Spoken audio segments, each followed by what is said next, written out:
It looks like I don't have a shirt on. That's better. Hey everyone, my name is Mars, like the planet, and this is Housewarmin. Me and my partner have just purchased our very first home, so if you're interested in design, homemaking, and figuring it all out, make sure you subscribe. Today we are going to be talking about it.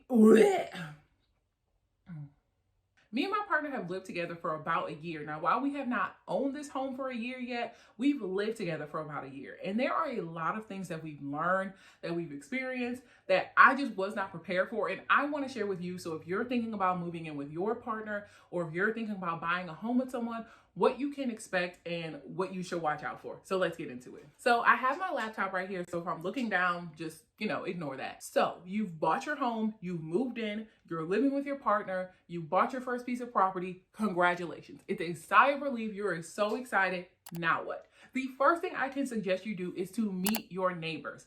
There are so many people that are living around you. Get to know them. Go up to their door, knock on the door. You can even bring them some food or a gift basket and just introduce yourself. I absolutely love our neighbors that live next door to us. They are super nice and super welcoming. And also, you never know when you're going to need them to say, hey, we're going on vacation. Can you check the mail for us? Hey, do you have a cup of sugar? Hey, do you have a ladder I could borrow? Or just to get to know them and just know where they're from and where they're coming from, because they may have insight about the neighborhood that you don't. You can also do this before you move into your home. Walk around, see the neighborhood, see what it's like, see if there's kids, see if the people are older. Our neighborhood has a lot of older people in it, so it's pretty quiet. If you have a neighborhood that has a lot of kids in it, expect for it to be loud, expect for people to be on the street, or if people have a lot of pets, expect to hear a lot of barking and things like that. And that may be something that you're comfortable with, but that's also something that you want to know before you move in and something that you want to make sure you're not surprised by. The next thing is to know where your property lines are, including your electrical boxes, your water line, your AC, your hot water heater, because the first time that something goes wrong and you invite a maintenance guy over to your house, he's going to say, well, where's this? Well, where's that? And there are so many times when people come over, and we've had maintenance men come over and they're like, oh, where's your electrical box? And we're like, I don't know. Like, no one told us where it was. And this may be a question for your realtor. This may be a question for the previous owners, if you can speak to them or ask them before you buy the home. Or this just may be something that you need to go and fish around for. There were things that we were like, I do not know where this is. I have no idea where this is. And it comes across a little like embarrassing that you've moved into this home and you know nothing about it, know nothing where it is. So make sure you figure out where those things are. Write them down, have a folder either on your computer or handwritten down to know where all of those important things is. Also to know where your water line is, because if you decide to dig or if you have a pipe burst, you need to run outside and make sure you can turn the water off and shut it off and you don't have a flooded home. The next thing is to always expect the unexpected. Now, I know that is super cliche to say, but things can go wrong, things can go right, things can go left, things can go up, they can go down. Anything could happen. There are so many times, and I do not mean to scare you, where you will wake up and you're like, why is the ceiling leaking? Why isn't our toilet working? Why are there bugs crawling out of the corner? Why does the grass look like this? Why are there ant piles over here? Are there termites in that fence? Oh my God, there's a storm coming and there's water coming up to our door. And you need to have a plan and you need to make sure you are ready. I'm not saying to be running around the house screaming, hollering, and things like that, but you need to be prepared to say, hey, okay, what are we gonna do? What is our plan if X, Y, or Z happens? What if our plan if these happen? We had a Category 3 hurricane come that of course we knew was coming, but I just did not know what to do. We did not have a plan. We were like, oh my God, okay, if the house floods, what are we gonna do? Do we need sandbags? And obviously hurricanes are not applicable to all homes, but you just never know. So make sure you talk to your partner, make sure you set up a plan to say, hey, this is our plan for this. This is our plan for that. Okay, what if this happens? What if that happens? Make sure you have a plan in place beforehand, because once shit hits the fan, you want to make sure you're prepared. The next thing that I already touched on is that natural disasters will happen.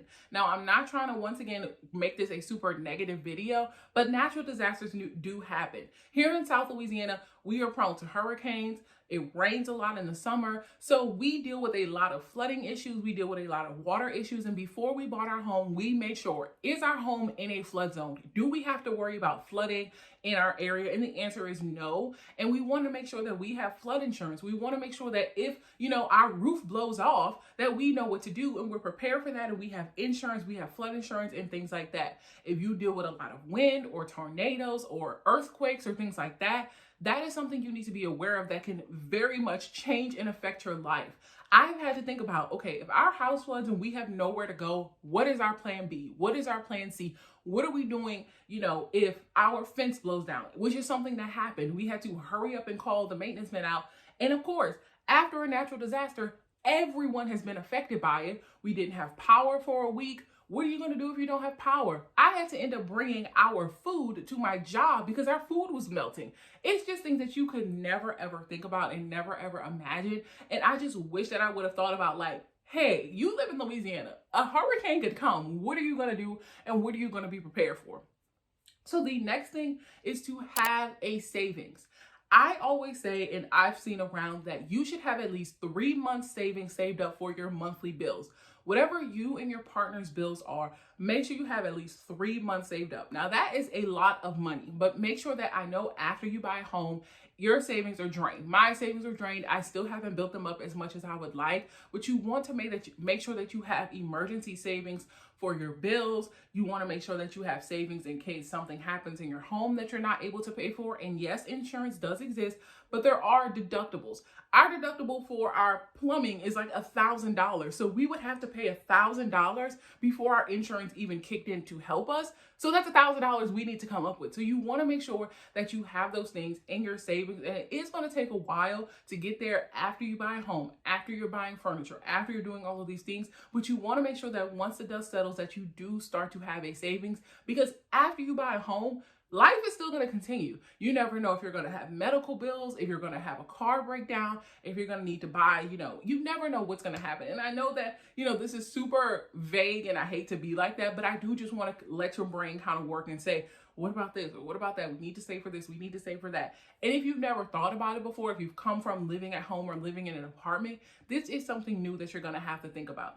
The next thing that is a saving grace for me is the Nextdoor app. Now, this video is not sponsored at all, but the Nextdoor app is basically an app that you can download on your phone that has all of the neighborhoods in your vicinity on this one app. It's kind of like Facebook group, but just for your neighborhood, if that makes sense. I know Facebook groups are super popular, but this is a separate app just for your neighbors. So you can go on there, you can get recommendations, you can see your lost dog may be on there, you can ask for advice. They also post about crime. They post about, oh, hey, I'm selling my bed. Does anybody want it? And it's really, really helpful to talk to people in your area that actually know what you're dealing with, that may have been in that area for a lot longer than you have. You can also find a lot of maintenance men on there. And that leads me into my next thing.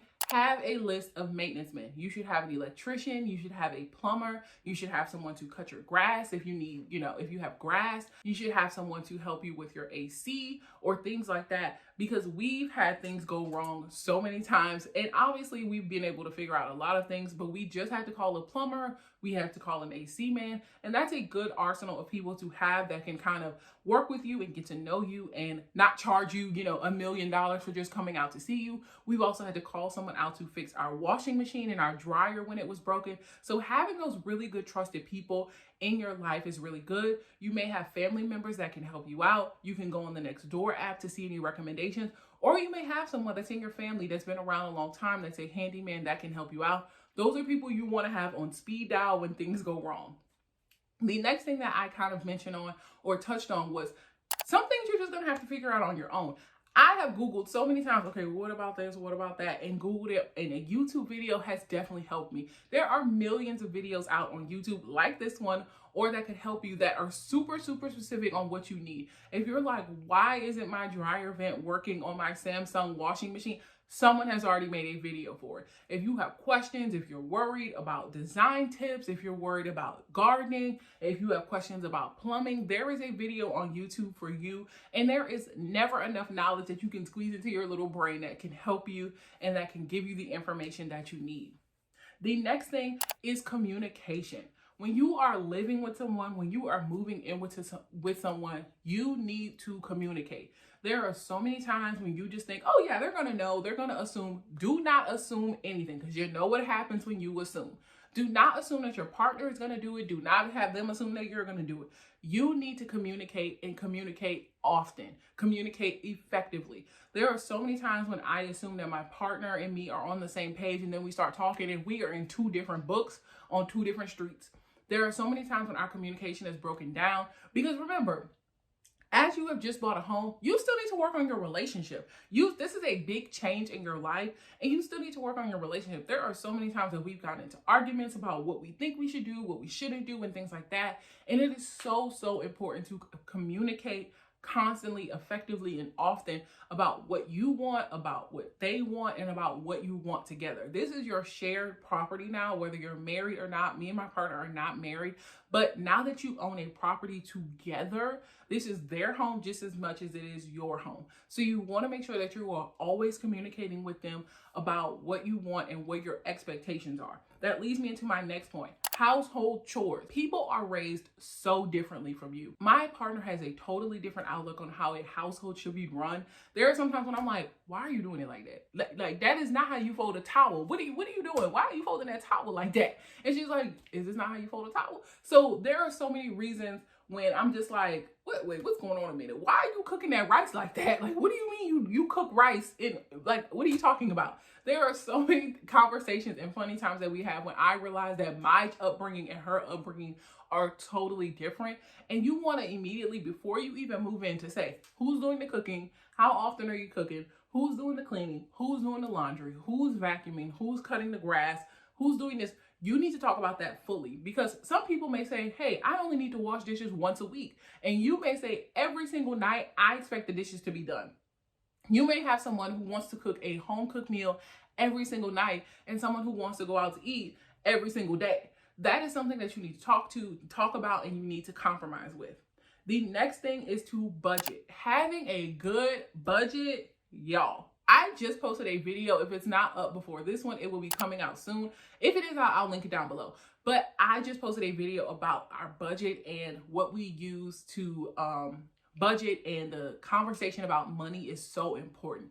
Once again, just like people's upbringing, money is super taboo. And if you're in a situation like my partner makes significantly more than me, sometimes that can be a little bit intimidating. You don't know how to say, hey, I think you should pay for this, or hey, I'm going to pay for this, or no, I don't want to spend my money on this. I want to spend my money on that. That is something you really need to communicate about, that I didn't realize we would be having that conversation so often. So talk to your partner about how they view money, about how they spend their money. Some people save, and some people spend. The next thing, do not assume anything and always ask questions. I don't have all the answers. You don't have all the answers, but someone out there does have the answer to your question. There is never a stupid question. Ask your parents, ask your family, ask your friends, ask experts, go on YouTube. Get all the knowledge that you can to know about home ownership, about being in a relationship, about living together, about communicating effectively. All of those things can definitely help you. The reason that you are watching this video right now shows that you want to learn, shows that you want to grow. Make sure that you are always open to knowledge and always asking questions. The next thing is that people will not treat your home with respect. You've just moved into your new home. You want to have a housewarming party. You want to have a Halloween party, a Christmas party. You want to have people over for your birthday, and you love hosting. I love hosting. I love having people over. Also, another side note, hosting is very expensive. To have plates and forks and cups and drinks and food and all of those things, it can add up pretty quickly. So make sure that you do budget for that. But also, people are not going to respect your house the way that you want them to. Now, I'm not saying people are going to come in and act like little gremlins, but things always happen. People spill drinks, people drop food, people make a mess, even though they're not trying to. People break things. I've had someone come into my home and break my chair. They were not planning on it, but they broke my chair and I had to get another one. I had someone come in and mess my makeup up, and I was just like, what the heck? I had someone get a stain on my rug, and I was just like, what the heck? It's a lot of times that people come over, and you just, whether you have kids over, whether you have adults over, if you have a lot of people over, things just happen on accident, and you have to be prepared for it. Every single time I've had people over to my house, something has happened. Something has spilled. Something has gone wrong because of someone else being in my home. So you definitely want to be prepared for that. And remember, don't go too hard on your family because they're not doing it actively. I hope they're not. But remember that things can also go wrong, and, have your little Bissell on hand in case somebody spills red wine on your white carpet. The next thing, this is something that you may want to do before you move into your home, but know your window placement. Know if you have east, west, north, or south facing windows. If you have an east facing window, that is going to get super hot morning light and it's going to be super hot in the mornings and you may need some blackout curtains. Our bedroom is an east facing window and it is blinding in the morning that we need blackout curtains to be able to go to sleep. If you have a west facing window, it's the opposite. You're going to get hot afternoon sun. Now, some people love being in a west facing window because they can watch the sunset. If you work late at night, that can be something that can help you. And if you work in the morning, that may be something that can help you being in an east facing window. If you're in a south facing window, that window is going to get light all throughout the day. And if you're in a north facing window, that one is going to get the least amount of light. This is also important if you have houseplants. That is something that you want to think about as well. I have a ton of houseplants videos if you want to check them out. The second to last thing is to get you some good old trusty internet. If you are uploading videos, if you are playing video games, if you are just searching the web, if you have a TV that is hooked up to the internet, if you watch Netflix, if you watch Hulu, you want to make sure that you have a good internet. I don't know what is more frustrating than sitting down, getting your food ready, starting Netflix, and that thing is just spinning and spinning and spinning and spinning, and it's not working because your internet is out. Sometimes, internet is just, no matter what, you can call up the people and they'll just I feel like when you call, they shoot you some internet and then it starts working and the second you hang up, it stops working again. And they're like, oh, have you tried resetting the modem? No, I'm not resetting the modem for the 57th time. I need you to give me better internet. So make sure that you invest in some really, really good internet. I saw some people have switched to fiber, which seems to be better. I don't know about that. But if you are really, really heavy into gaming or using the internet, or if you are uploading videos to YouTube or things like that, make sure that you have really good internet. The very last thing on my list is to make sure you have a toolbox and supplies. One of the first gifts I ever got in this new home was a toolbox. And I was like, I'm not going to be building nothing. I'm not going to be hammering nothing. But you need to have a tape measure to know the size that your bed needs to be or your sofa needs to be. You need to have nails and screws to hang up your curtains or to hang up, artwork or to assemble furniture. A lot of times furniture comes with, those little hex screws are ready to put together, but you never know when you're going to need tools. There are so many times when I'm not strong enough and I need some tweezers or some pliers to help me, screw in something. You never know when you're going to need it. And it's always so helpful. You never know when you're going to need it. If you need some pliers, if you need to hang something up, things like that are so helpful that you just don't expect. So that does it for the end of my list. I could go on and on and on about all of the things that I've learned, all of the things that I wish I told myself a year ago before I moved into this home and bought this home with my partner. If you have any questions or if you have any advice, leave them down in the comments down below. I would love to do a part 2 to this, to answer any of you guys' questions about owning a home, about, the home buying process, about moving in with your partner, about buying furniture. I'm definitely going to be making a video about buying furniture because that is something that is super scary and super expensive. I'm going to be making a video about that, so watch out for that if it's not already out. But that does it for today's video. I hope that you enjoyed. If you've made it to the end, thank you so much for watching. It means the world to me because it helps out my channel so much when you watch all the way to the end. I post new videos every single Wednesday, so I will see you guys next week. Bye.